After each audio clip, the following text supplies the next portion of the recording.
ये बहुत ही खतरनाक स्थिति है। बिहार में इतना सक्सेसफुल नहीं हो पाया इनका अभियान, ये वाला अभियान, लेकिन ऐसा लगता है कि बंगाल में इसको अंजाम देने की पूरी कोशिश है। जब भाजपा सरकार बनी थी तो उन्होंने बोला था कि भाई हम हिंदू राष्ट्र बनाएंगे, यानी मुस्लिम्स को सेकंड क्लास सिटीजन्स बना देंगे, यानी कि उनके कम से कम वोटिंग राइट तो छीन लेंगे। और आप देख रहे हैं कि बिल्कुल अब कम से कम वेस्ट बंगाल में तो बिल्कुल टारगेटेड तरीके से मुस्लिम्स को अधिकतर टारगेट किया जा रहा है कि SIR के नाम पर जो आज हो रहा है हिंदुस्तान में, ये कई मापदंडों से अगर देखा जाए तो ऐसा पहले कभी नहीं हुआ। पहली बात तो इतनी जल्दी में कभी इंटेंसिव रिवीजन नहीं कराया गया जैसा अब की बार कराया जा रहा है, बल्कि चुनाव आयोग पहले कई बार कह चुका है कि कम से कम 6 महीना इंटेंसिव रिवीजन में लगते हैं। लेकिन अब की बार हमने देखा बिहार में, बंगाल में बस 3-4 महीने में सारी प्रक्रिया ख़त्म करने की कोशिश करी जा रही है।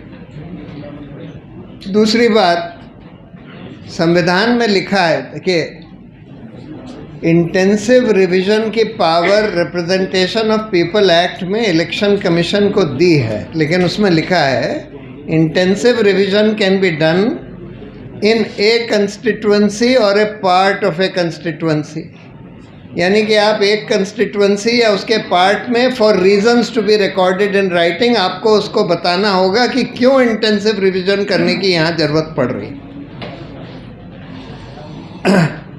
इतिहास में एक बार इस तरह का इंटेंसिव रिवीजन हुआ है, उत्तर प्रदेश की एक असेंबली कंस्टिट्यूएंसी के एक पार्ट में, और उसमें इलेक्शन कमीशन ने, जब लिंगडो साहब चीफ इलेक्शन कमिश्नर थे, तो इलेक्शन कमीशन ने बहुत डिटेल्ड रीज़न दिया था क्यों वहाँ की इंटेंसिव रिवीजन यानी कि वोटर्स लिस्ट नए तरीके से बनाने की ज़रूरत क्यों पड़ रही है। इससे पहले जब इंटेंसिव रिवीजन 2003 में हुआ था तो नया वोटर्स लिस्ट नहीं बनाया गया था। ये पहली बार हो रहा है हिंदुस्तान में कि पूरे देश में वोटर्स लिस्ट नए सिरे से बनाई जा रही है। जब 2003 में इंटेंसिव रिवीजन हुआ था तो पुरानी वोटर्स लिस्ट के आधार पर ही डोर टू डोर जाकर BLOs वगैरह ने नाम ऐड किए थे, नाम काटे थे, जो लोग मर गए, जो लोग चले गए उनके नाम काट दिए थे, जो लोग नए आ गए उनके नाम जोड़े गए थे। उस तरह से इंटेंसिव रिवीजन किया गया था। दुर्भाग्य की बात यह है कि जब हमने 2003 की गाइडलाइंस इलेक्शन कमीशन से मांगी तो उन्होंने साफ मना कर दिया कि हम नहीं देंगे। फिर योगेंद्र जी ने किसी तरह से कहीं से खुफिया तरीके से वो गाइडलाइंस निकलवा ली, और उन गाइडलाइंस में साफ साफ लिखा है कि सिटीजनशिप के आधार पर किसी का नाम ऐसे नहीं काटा जा सकता।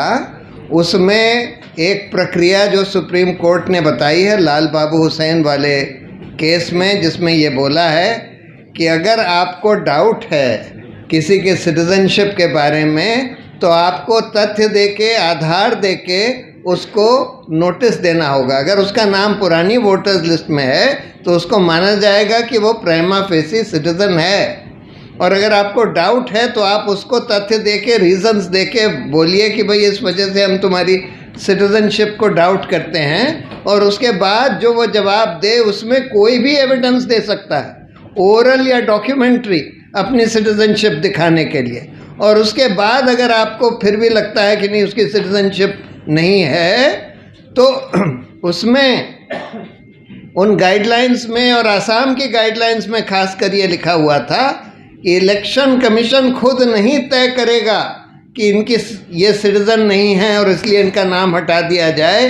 वो फॉरेनर्स ट्राइब्यूनल या कोर्ट या फिर गवर्नमेंट ऑफ इंडिया को भेजेगा कि वो लोग उसकी सिटीजनशिप तय करें। वो तो उसको सिर्फ फ्लैग कर सकते हैं, और तब तक उसका नाम नहीं हटाया जाएगा वोटर्स लिस्ट से जब तक कि उसको फॉरेनर्स ट्राइब्यूनल या कोर्ट या फिर गवर्नमेंट ऑफ इंडिया ये ना डिक्लेयर कर दे कि ये नॉन सिटीजन है। तीसरी बात, इलेक्शन कमीशन के खुद के मैनुअल में और उनके रूल्स में साफ साफ लिखा है कि उनको बिल्कुल ये पूरी प्रक्रिया बहुत पारदर्शी तरीके से करनी होगी। जब जब कोई एप्लीकेशन आती है किसी का नाम डिलीट करने के लिए ऑब्जेक्शन की, उसको उसी दिन वेबसाइट पर डालना होगा। जब कोई एडिशन की एप्लीकेशन आती है उसी दिन वेबसाइट पर डालना होगा। इस एसआईआर में ये सब कुछ नहीं किया जा रहा। 6 महीने से कम में 3-4 महीने में पूरा एसआईआर कर दिया जा रहा है।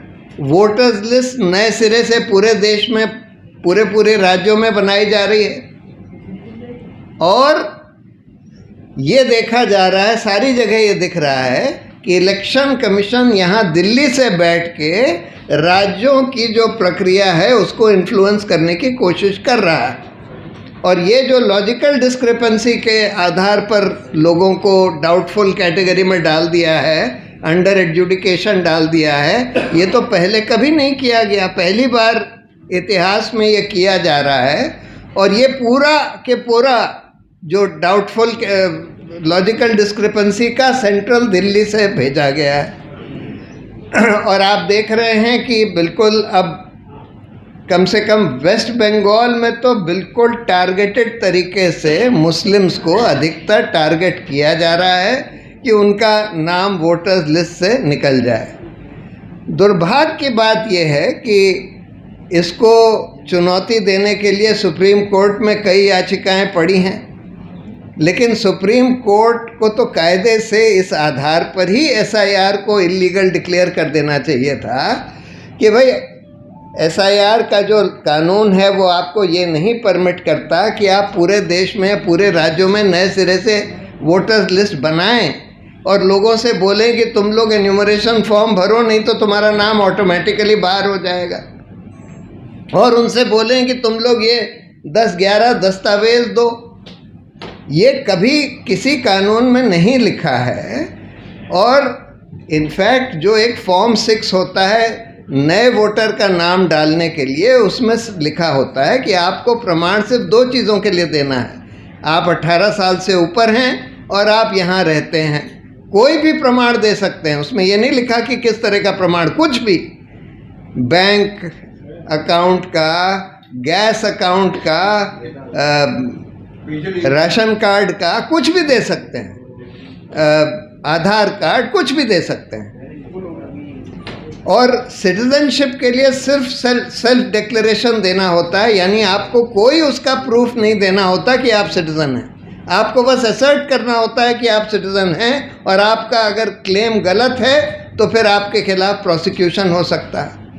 लेकिन इस सब को छोड़कर नए तरीके से, बिल्कुल अनप्रेसिडेंटेड तरीके से एसआईआर धक्कड़ पेल में जल्दीबाजी में कराया जा रहा है। और दुर्भाग्य की बात है ये है कि सुप्रीम कोर्ट ने उसको नहीं रोका, इसको चलने दे रहे हैं और थोड़ा बहुत लीपापोती करके उसको आगे बढ़ने दे रहे हैं। और तीसरी बात ये कि अगर कोई किसी के नाम अंडर एडजुडिकेशन है और कोई proper fair independent judicial body ने, देखिए आज सब लोग जानते हैं कि इलेक्शन कमीशन का क्या हाल है। इस देश में कोई आदमी ऐसा नहीं है जिसको ये समझ में नहीं आता कि इलेक्शन कमीशन भाजपा का एजेंट की तरह काम कर रहा है। सब मानते हैं कि इलेक्शन कमीशन भाजपा के एजेंट की तरह काम कर रहा है। तो फिर इसके फाइनल एडजुडिकेशन के लिए कोई इंडिपेंडेंट जुडिशल बॉडी होनी चाहिए। अब वहाँ पर बंगाल में उन्होंने कुछ कहा तो है, लेकिन इतनी जल्दीबाजी में इतने सारे नाम के एडजुडिकेशन इस जुडिशल बॉडी से नहीं कराए जा सकते, और जब तक प्रॉपर एडजुडिकेशन ना हो जाए तब तक उनके नाम कायदे से नहीं हटाए जा सकते। लेकिन आज ये कहा जा रहा है कि नहीं, हटा दीजिए, अगली बार जब एडजुडिकेशन होगा या जब कुछ और प्रक्रिया होगी कोई इंडिपेंडेंट बॉडी के तहत, तब आपका नाम वापस आ सकता है। तो ये बहुत ही दुर्भाग्यपूर्ण बात है कि इस तरह से हो रहा है। और जैसे नदीम ने बताया कि, या और लोगों ने भी बताया कि बिल्कुल अब टारगेटेड डिलीशंस करे जा रहे हैं। कहीं कहीं कुछ कुछ पोलिंग स्टेशंस पे 100%, कहीं 97%, कहीं 95%, और उसमें ज़्यादातर मुस्लिम्स हैं।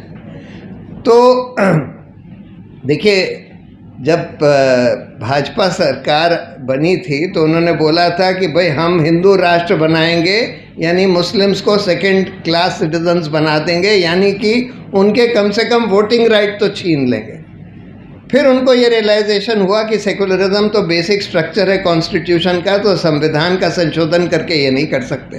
तब उनको लगा कि अच्छा, हम एनआरसी कर देंगे और एनआरसी करके हम मुसलमानों को एनआरसी से बाहर कर देंगे। उन्होंने आसाम में एक कोशिश करी, लेकिन आसाम में क्योंकि सुप्रीम कोर्ट ने उसको सुपरवाइज कर दिया तो उस समय बहुत टारगेटेड नहीं कर पाए। 70% लोग उसके बाहर जो हुए वो हिंदू थे, 30% मुस्लिम थे। रफली इतनी ही पॉपुलेशन वहाँ हिंदू मुस्लिम की है आसाम में।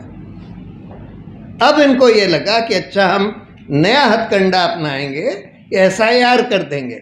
SIR ऐसे धक्कड़ पेल में करेंगे, बगैर किसी पारदर्शिता से करेंगे, और उसमें हम सेंट्रल इलेक्शन कमीशन जो हमारा पिट्ठू बन चुका है उसके थ्रू मुसलमानों के नाम कटवा देंगे। और यही आज करने की कोशिश करी जा रही है। बिहार में इतना सक्सेसफुल नहीं हो पाया इनका अभियान, ये वाला अभियान, लेकिन ऐसा लगता है कि बंगाल में इसको अंजाम देने की पूरी कोशिश है और काफ़ी हद तक इन्होंने इसको अंजाम दे भी दिया है। तो ये बहुत ही खतरनाक स्थिति है, क्योंकि अगर इस तरह से लोगों का नाम वोटर्स लिस्ट से काटा जाए, उसके बाद उनका नाम राशन कार्ड वगैरह से भी कट सकता है। इसी आधार पर कि आपका नाम तो वोटर्स लिस्ट से काट दिया गया है, तो आपका नाम अब राशन कार्ड से भी काट दिया जाएगा। बहुत भयंकर इसके परिणाम होने वाले हैं, और मुझे तो ये लगता है, डर लगता है कि इसके वजह से पूरे देश में सिविल अनरेस्ट हो सकता है। बहुत ही भयंकर चीज़ है। देखिए, ये भारत सरकार का रवैया बिल्कुल साफ है। इलेक्शन कमीशन भारत सरकार बिल्कुल मिली हुई है, और ये चाहते हैं कि बिल्कुल अंधेरे में, धक्कड़ पेल में आर्बिट्ररी तरीके से नाम काट दें, जोड़ दें और उसके आधार पर चुनाव करा दें। ये बिल्कुल क्लियर है। सर, मेरा एक सवाल है, क्योंकि लीगल आप हैं और आप जब भी यहाँ प्रेस कॉन्फ्रेंस सुप्रीम कोर्ट में भी इसको लेकर सुनवाई चल रही है। एक हलफनामा कोर्ट में ये दिया गया, हलफनामा में ये बात कही गई कि जो 8 लाख जो आपत्तियां थी जो मालदा में खासतौर पर थी, उनका निपटारा कर दिया गया है। तो आप लोगों की ये रिपोर्ट कब की है? अभी कोर्ट में वो कहा जा रहा है कि वो निपटारा कर दिया गया उनका। नहीं, मुझे इसके डिटेल नहीं मालूम कि कोर्ट में क्या, क्योंकि मैं इस पर्टिकुलर केस में इन्वॉल्व नहीं हूँ। बंगाल वाले केस में मैं तो बाहर से देख रहा हूँ कि क्या हो रहा है, इसलिए मुझे इसका डिटेल नहीं पता कि उन्होंने क्या बोला। सर, दिल्ली में भी SIR हो रहा है, उसको लेकर कुछ बोलेंगे? दिल्ली में भी यही सब होगा। देखिए, वेस्ट बंगाल को तो इन्होंने एक स्पेशल टारगेटेड केस बना दिया है कि वेस्ट बंगाल में तो हमको बिल्कुल वही करना है। इस तरह का माहौल भी बनाया है, इस तरह का पूरा एफर्ट किया है। दिल्ली में कितना करेंगे ये पता नहीं, हो सकता है उतना ना करें जैसा वेस्ट बंगाल में कर रहे हैं। वेस्ट बंगाल में तो बिल्कुल ये मतलब हाथ धोकर पीछे पड़े हैं कि भाई किसी भी तरह से हम ज़्यादा से ज़्यादा मुसलमानों का नाम यहाँ से काट दें, ज़्यादा से ज़्यादा फर्जी वोटरों का नाम। एक और चीज़, ये लोग डुप्लीकेशन सॉफ्टवेयर नहीं यूज़ कर रहे, जबकि उनके मैनुअल में लिखा हुआ है कि डुप्लीकेशन सॉफ्टवेयर, जिसमें 2 तरह के डुप्लीकेट नाम देखे जाते हैं। एक तो फोटोग्राफिक डुप्लीकेट्स, जैसे राहुल गांधी ने दिखाया, एक ही फ़ोटो 200 लोगों के नाम से है, 200। दूसरा डेमोग्राफिक सिमिलैरिटी, यानी कि नाम वही है, फादर का नाम वही है, एड्रेस वही है, तो ऑब्वियसली दोनों डुप्लीकेट्स हैं। लेकिन ये कहते हैं कि नहीं, हम डुप्लीकेशन सॉफ्टवेयर नहीं यूज़ करेंगे, यानी कि फर्जी नाम भी आएंगे। फर्जी नाम आ गए हैं, खूब सारे फर्जी नाम आ गए हैं। धक्कड़ पेल में जेन्युइन नाम काटे जाएंगे। और अब वेस्ट बंगाल में हम देख रहे हैं बिल्कुल टारगेटेड तरीके से काटे जा रहे हैं। अब रहन दो, और लोगों का टाइम नहीं है। 59 लाख 15 लाख लोगों का निपटारा कर दिया, यह भी सुप्रीम कोर्ट में कहा गया है। देखिए, निपटारा कैसे किया गया है ये तो हम नहीं कह सकते। ये जो आप डेटा दे रहे हैं वो डेटा खबरों में बने रहने के लिए फोरम 4 को सब्सक्राइब करें और नोटिफिकेशन पाने के लिए बेल आइकन दबाएं।